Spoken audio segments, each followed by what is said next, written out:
Olá, irmãos! Estamos chegando ao final do mês de abril, um mês em que nós enfatizamos a Escola Bíblica Dominical.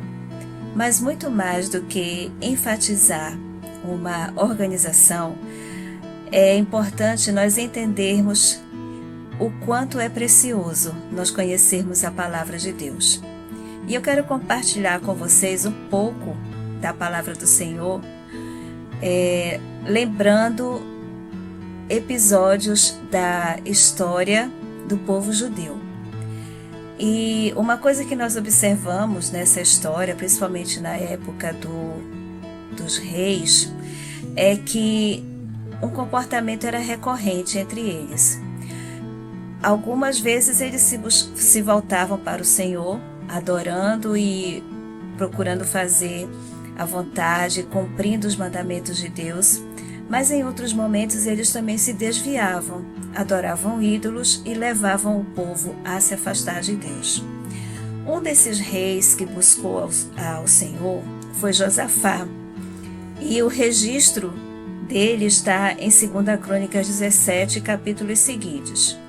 No verso 3 do capítulo 17, está registrado assim: O Senhor esteve com Josafá, pois ele seguiu o exemplo dos primeiros anos de seu pai e não adorou as imagens de Baal. Buscou o Deus de seu pai e obedeceu a seus mandamentos, em vez de seguir as práticas perversas do reino de Israel.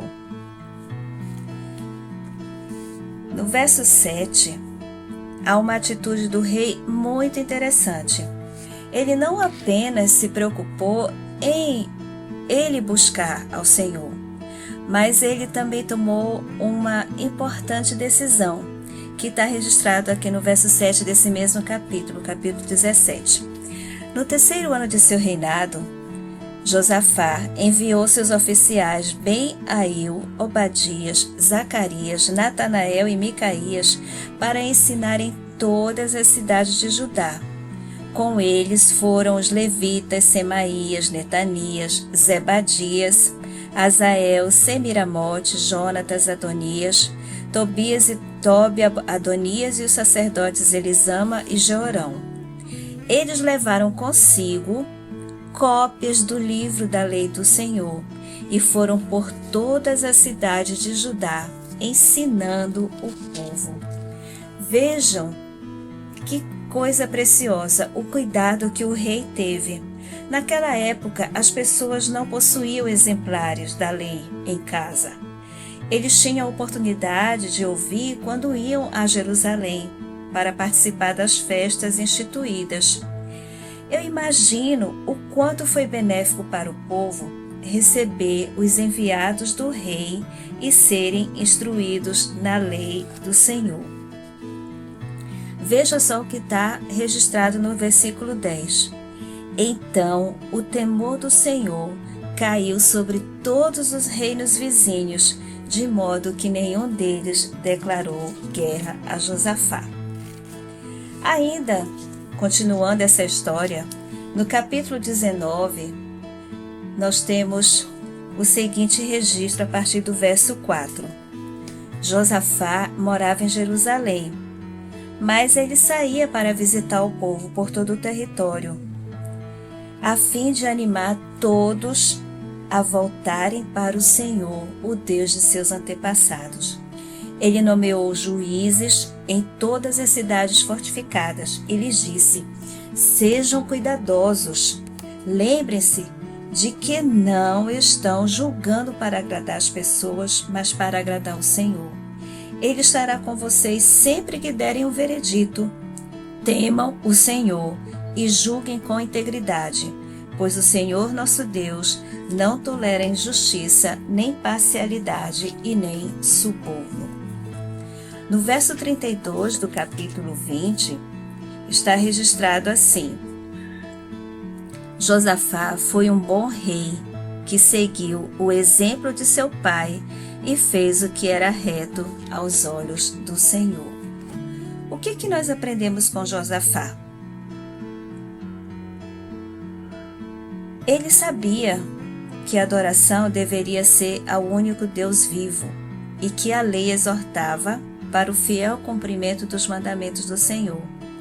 Mas ele oscilou algumas vezes e não retirou todos os ídolos de Judá, conforme nós vemos registrado no versículo 33. Contudo, não removeu todos os santuários idólatras e o povo não se comprometeu a seguir o Deus de seus antepassados. Vejam, hoje não precisamos que enviem pessoas até nós para falar os ensinamentos de Deus. Por quê? Porque a Bíblia está aqui nas nossas mãos, a nosso dispor, em todo lugar e em qualquer momento.